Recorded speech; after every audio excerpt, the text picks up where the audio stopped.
ऐसा क्या रीजन है कि 15 अगस्त को इन 11 क्रिमिनल्स को फ्री कर दिया गया। जब ये लोग गांव पहुंचते हैं तो इनका स्वागत फूल और मालाओं से होता है, मिठाइयां बांटी जाती। गुजरात गवर्नमेंट से क्वेश्चन किया जाता है कि इतने सारे क्रिमिनल्स थे, उनमें से आपने क्या सोच के सिर्फ इनको माफी दी, क्योंकि गुजरात माफी नीति के हिसाब से 2 या फिर 2 से ज्यादा लोगों को मारने वालों को माफी नहीं मिल सकती, जबकि यहाँ पे 7-7 लोगों को मारा गया।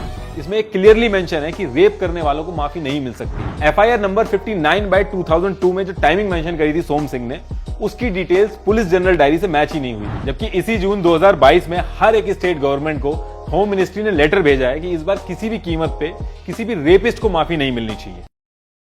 बिल्किस बानो का जो इंसिडेंट हुआ था वो 2002 के गुजरात दंगों के टाइम में हुआ था। तो इस पर्टिकुलर टाइम पे इतनी बात क्यों हो रही है? और जब हमारे लोअर कोर्ट से लेकर सुप्रीम कोर्ट तक ने 11 के 11 क्रिमिनल्स को सजा सुना दी, तो ये 11 लोग 15 अगस्त को फ्री कैसे हो गए?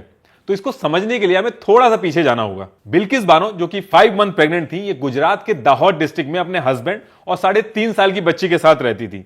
लेकिन ये ईद सेलिब्रेशन के लिए 24 फरवरी 2002 को अपने फादर के घर, जो कि सिंगवान में है गुजरात के अंदर, वहां आई थी। अब इसके 3 दिन बाद 27 फरवरी 2002 को अयोध्या से कार सेवक साबरमती एक्सप्रेस ट्रेन से वापस आ रहे थे अहमदाबाद के लिए, और जिस कोच में ये लोग आ रहे थे, जो कि S6 था, उसमें आग लगा दी जाती है, जिसकी वजह से पूरे गुजरात में जगह जगह पे दंगे होते हैं। 27 फरवरी को गुजरात में ये इंसिडेंट होता है और उसके अगले दिन 28 फरवरी को गुजरात के अलग अलग इलाकों से दंगों की खबरें आने लगती हैं। सिंगवान गांव, जहां पे बिल्किस अपने फादर के यहां रुकी थी, वहां भी दंगे शुरू हो जाते हैं। अब उस पर्टिकुलर गांव में दंगे आउट ऑफ कंट्रोल हो रहे थे, तो लोगों ने यह किया कि 15-15 और 16-16 के ग्रुप बना के अलग अलग डायरेक्शन में भागने लगे ताकि पहचाने ना जा सके।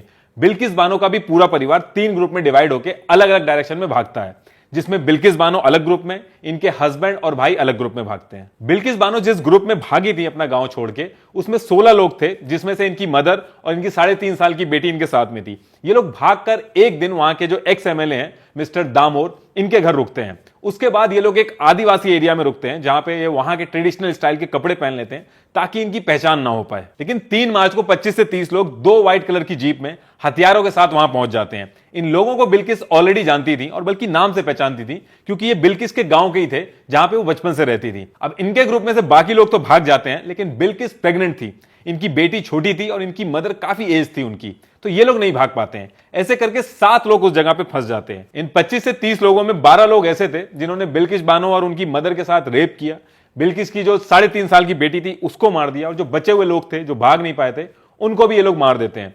बिल्किस बानो को ये लोग समझते हैं कि ये मर गई हैं, लेकिन 3 से 4 घंटे बाद बिल्किस बानो को जब होश आता है, तो उनकी जो पूरी फैमिली थी, उनकी डेड बॉडी उनके आसपास पड़ी थी। ये पूरी रात वहीं पे पेड़ की आड़ में छुपी रहती हैं, और अगले दिन उसी आदिवासी गांव में जहां ये पहले रुकी थी, वहीं की औरतों से कपड़े लेती हैं, और वहीं पे यूनिफॉर्म में एक आदमी दिखता है इनको, जो कि होमगार्ड होता है। उसको बिल्किस बानो पूरी कहानी बताती हैं। वो होमगार्ड इनको लिमखेड़ा पुलिस स्टेशन लेके जाता है। शुरू में पुलिस स्टेशन में एफआईआर नहीं लिखी जाती और पुलिस आरोपियों को बचाने की कोशिश करती है। वहां पे जो पुलिस ऑफिसर था सोम सिंह, उसने बिल्किस की जो स्टोरी थी, जो बिल्किस ने बताई थी, उसको मॉडिफाई करके कंप्लेन लिखता है रिटर्न में। और इस बात का तब पता चलता है जब सीबीआई की इंक्वायरी होती है। जिस टाइम पे बिल्किस बानो अपनी स्टोरी बता रही थी, वहां पे मौजूद बाकी लोगों ने कंफर्म किया कि बिल्किस ने जो कहानी बताई थी और कंप्लेन में जो लिखी है, वो दोनों अलग अलग हैं।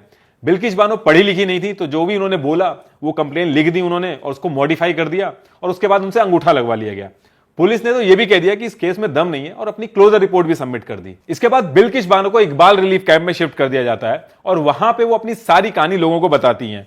सुगरा बेन और लतीफा बेन, जो कि कैंप की ऑर्गेनाइजर थी, ये बात आगे बढ़ाती हैं उनकी। कई एनजीओ इसमें इन्वॉल्व होते हैं। इतना ज्यादा प्रेशर बनता है कि सुप्रीम कोर्ट ने सीबीआई इन्वेस्टिगेशन के ऑर्डर दे दिए। सीबीआई ने सारी चीजों की जांच की और अपनी चार्जशीट सबमिट की। ये जो आप स्क्रीन पे देख रहे हो, ये बिल्किस बानो केस की ओरिजिनल चार्जशीट की कॉपी है, जो सीबीआई ने सबमिट की थी। इसको आप पॉज करके पढ़ सकते हो। इसमें सीबीआई ने बताया कि इस पूरे केस में बिल्किस बानो के साथ नाइंसाफी हुई है।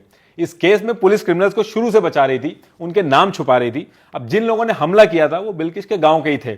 बिल्किस इनके नाम पहचानती थी, इनको जानती थी, और कंप्लेन करते टाइम भी इनके नाम लिखवाए थे। लेकिन सोम सिंह ने इन सबके नाम मेंशन ही नहीं किए कंप्लेन में, और इसको एक भीड़ का हमला दिखा के केस बंद करने की कोशिश की। सीबीआई ने ऑन पेपर ये चीज कंफर्म की है कि डॉक्टर भी मिले हुए थे।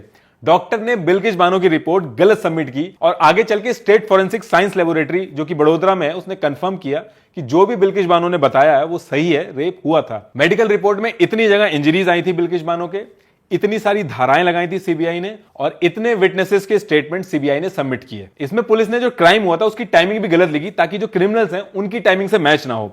एफआईआर नंबर 59/2002 में जो टाइमिंग मेंशन करी थी सोम सिंह ने, उसकी डिटेल्स पुलिस जनरल डायरी से मैच ही नहीं हुई। बिल्किश बानो को क्राइम सीन पे ले जाके बॉडी की जो पहचान कराने का प्रोसेस था उसको स्किप कर दिया गया, बल्कि पूरे दिन तक क्राइम सीन पे कोई गया ही नहीं और जो डेड बॉडी थी उनके साथ भी छेड़छाड़ की गई। 4 मार्च को भाविन पटेल, जो कि क्राइम सीन का फोटोग्राफर था, उसने जो फोटोग्राफ ली थी क्राइम सीन की, उसमें बिल्किश बानो की जो 3.5 साल की बेटी थी उसकी बॉडी की फोटोग्राफ थी उसमें। ये उस फोटोग्राफ में जो बॉडी थी उनके नाम है, इसमें सलेहा, जो कि बिल्किश बानो की बेटी थी, उनका नाम भी मेंशन है। और नेक्स्ट डे जब दूसरा फोटोग्राफर आर.के. सोनी गया तो उसने जो उस क्राइम सीन की फोटोग्राफ ली तो उस फोटोग्राफ में बिल्किश बानो की बेटी की बॉडी की फोटो ही नहीं थी। सेम क्राइम सीन की फोटोग्राफ अलग अलग कैसे हो सकती है? और इसमें आप देखोगे तो जो बिल्किश बानो की जो बेटी है उनका नाम ही मेंशन नहीं है। न्यू दिल्ली से एम्स और सीएफएसएल की टीम बुलाई गई जिन्होंने पूरा क्राइम सीन विजिट किया। उन्होंने क्लियरली बोल दिया कि जिस तरीके से बॉडी रखी गई है इसमें छेड़छाड़ की गई है। कम्युनिटी हेल्थ सेंटर, जो कि लिमखेड़ा पुलिस स्टेशन के पास में था, वहां स्टाफ अवेलेबल होने के बावजूद पोस्टमार्टम नहीं करवाया गया, बल्कि एविडेंस को मिटाया गया। यहां तक कि सीबीआई को दोबारा सारी डेड बॉडीज को कब्रों से निकलवाना पड़ा, तो वहां पे जाके पता चला कि सारी बॉडीज के जो पार्ट हैं वो इंटरचेंज कर दिए गए हैं ताकि बॉडीज की पहचान ना हो सके। बिल्किश बानो को धमकियां मिल रही थी इस केस को वापस लेने के लिए, इसलिए बिल्किश बानो ने रिक्वेस्ट डाली कोर्ट के अंदर कि इस केस को गुजरात के बाहर ट्रांसफर कर दिया जाए, और इस रिक्वेस्ट को कोर्ट ने एक्सेप्ट किया और केस को मुंबई शिफ्ट कर दिया। इसके बाद केस मुंबई में चलता है और जनवरी 2008 को 11 लोगों को उम्र कैद की सजा सुनाई जाती है। इन 11 लोगों में से पुलिस वाले भी थे जिन्होंने गलत रिपोर्ट बनाई थी, डॉक्टर भी थे जिन्होंने गलत मेडिकल रिपोर्ट सबमिट की थी। लोअर कोर्ट ने सारे सबूत रिव्यू किए और इन 11 लोगों को उम्र कैद की सजा सुनाई, और कोर्ट ने गुजरात गवर्नमेंट को ऑर्डर दिए कि बिल्किश बानो को 50 लाख का कॉम्पनसेशन, घर और नौकरी दी जाए। इसके बाद ये 11 लोग हाई कोर्ट चले जाते हैं, फिर वहां सारा केस रिव्यू होता है, सारे सबूत देखे जाते हैं और सेम उम्र कैद सुनाई जाती है। इसके बाद ये सुप्रीम कोर्ट गए, सुप्रीम कोर्ट में रिव्यू पिटीशन डाली, दोबारा से अपील की। कुल मिला के इंडिया के 3 कोर्ट, लोअर, हायर और सुप्रीम कोर्ट ने 5 बार इस केस की डिटेल्स, गवाह सबको वेरीफाई किया और उम्र कैद की सजा को बरकरार रखा। इसका मतलब यह है कि किसी भी तरह से कोई डाउट नहीं है कि इन्होंने क्राइम नहीं किया है। यह पूरी तरह से कंफर्म हो चुका है कि क्राइम इन्होंने ही किया है, और यही रीजन है कि ये 14 साल से उम्र कैद की सजा काट रहे थे। लेकिन अब बात यह है कि ऐसा क्या रीजन है कि 15 अगस्त को इन 11 क्रिमिनल्स को फ्री कर दिया गया? देखिए, आर्टिकल 72 और 161 के तहत प्रेसिडेंट ऑफ इंडिया और स्टेट के गवर्नर को यह राइट है कि वो कोर्ट की दी हुई सजा को माफ कर सकते हैं। लेकिन इस केस में इन्होंने माफी नहीं दी है, बल्कि गुजरात गवर्नमेंट ने माफी दी है, क्योंकि सीआरपीसी सेक्शन 432 के तहत स्टेट गवर्नमेंट को भी यह राइट है कि वो सजा माफ कर सकती है। और जब भी किसी बड़े लीडर की कोई एनिवर्सरी हो, 26 जनवरी हो, 15 अगस्त जैसे मौके होते हैं, तो कैदियों को रिहा किया जाता है। ऐसे ही गुजरात माफी नीति है जिसके तहत माफी दी जाती है। तो इन 11 आरोपी में से एक ने एप्लीकेशन डाली है कि 14 साल से हम लोग सजा काट रहे हैं, अब हमें माफी दे देनी चाहिए। तो इस रिक्वेस्ट को गुजरात गवर्नमेंट ने सुप्रीम कोर्ट के पास भेजा। तो पहले तो यही बहस हुई कि ये पूरा केस तो मुंबई में चल रहा है, तो गुजरात गवर्नमेंट का इसमें कोई रोल नहीं है। फिर सुप्रीम कोर्ट ने यह बोला कि गुजरात गवर्नमेंट ही डिसाइड करेगी, क्योंकि क्राइम गुजरात में हुआ है। गुजरात ने 1992 में गुजरात माफी नीति बनाई थी, जिसको 2014 में अमेंड भी किया गया। गुजरात गवर्नमेंट ने एक कमेटी बनाई जिसमें नेता, सीनियर जज वगैरह इन सबको रखा, और इन्होंने मिलकर इन सारे 11 लोगों को माफी दे दी और ये लोग फ्री हो जाते हैं जेल से। जब ये लोग गांव पहुंचते हैं तो इनका स्वागत फूल और मालाओं से होता है, मिठाइयां बांटी जाती हैं और इनके स्वागत की फोटोग्राफ सोशल मीडिया पे बहुत ज्यादा वायरल होने लगती है। अब गुजरात गवर्नमेंट से क्वेश्चन किया जाता है कि इतने सारे क्रिमिनल्स थे, उनमें से आपने क्या सोच के सिर्फ इनको माफी दी? क्योंकि गुजरात माफी नीति के हिसाब से 2 या फिर 2 से ज्यादा लोगों को मारने वालों को माफी नहीं मिल सकती, जबकि यहां पे 7-7 लोगों को मारा गया। इसमें एक क्लियरली मेंशन है कि रेप करने वालों को माफी नहीं मिल सकती। इसमें एक चीज यह भी है कि अगर सेंट्रल एजेंसी शामिल हो तो ऐसे केस में भी माफी नहीं मिलनी चाहिए, लेकिन यहां तो सजा ही सीबीआई ने करवाई थी, तो ये सारे क्वेश्चन उठाए गए। इस पे गुजरात गवर्नमेंट ने कहा कि इनको जो माफी दी गई है वो गुजरात माफी नीति 2014 के बिहाफ पे नहीं, बल्कि जो गुजरात माफी नीति 1992 है उसके बेसिस पे दी गई है, क्योंकि यह केस 2014 से पहले का है। और 1992 में जो गुजरात माफी नीति है उसमें माफी देने का जो इंस्ट्रक्शन है उसमें कुछ क्लैरिटी नहीं है। उसमें यह मेंशन नहीं किया गया है कि किस रीजन से माफी मिलनी चाहिए, बस कुछ सजेशन दिए गए हैं, लेकिन क्लियरली कुछ नहीं बताया गया है। जबकि इसी जून 2022 में हर एक स्टेट गवर्नमेंट को होम मिनिस्ट्री ने लेटर भेजा है कि इस बार किसी भी कीमत पे किसी भी रेपिस्ट को माफी नहीं मिलनी चाहिए। अब बिल्किस बानो की जो वकील है शोभा गुप्ता, इन्होंने ये कहा है कि पीआईएल डालेंगी इसके अगेंस्ट में। तो ये थी पूरी स्टोरी बिल्किस बानो की। हमारी कंट्री में और भी बहुत से बड़े केसेस हुए जिनके बारे में शायद आपको ना पता हो, लेकिन अगर आपको इस तरह के केसेस के बारे में जानना हो तो मैं आपको बताना चाहूंगा कुक्कू एफएम की ऑडियो बुक के बारे में, जिसका नाम है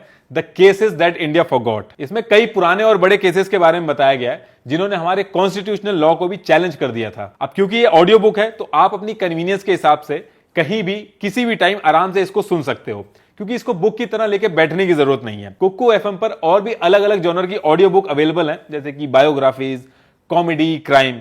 कुकू एफएम इंडिया का लीडिंग ऑडियो शो प्लेटफॉर्म है, तो आप डाउनलोड करें कुकू एफएम और अपनी नॉलेज बढ़ाएं एक फन वे में। कुकू एफएम पे फर्स्ट 250 यूजर्स को मेरा कोड NR50 यूज करके मिलेगा 50% डिस्काउंट, और 399 रुपीज का जो सब्सक्रिप्शन है उसको आप ले सकते हैं 199 रुपीज में। Link is in the description.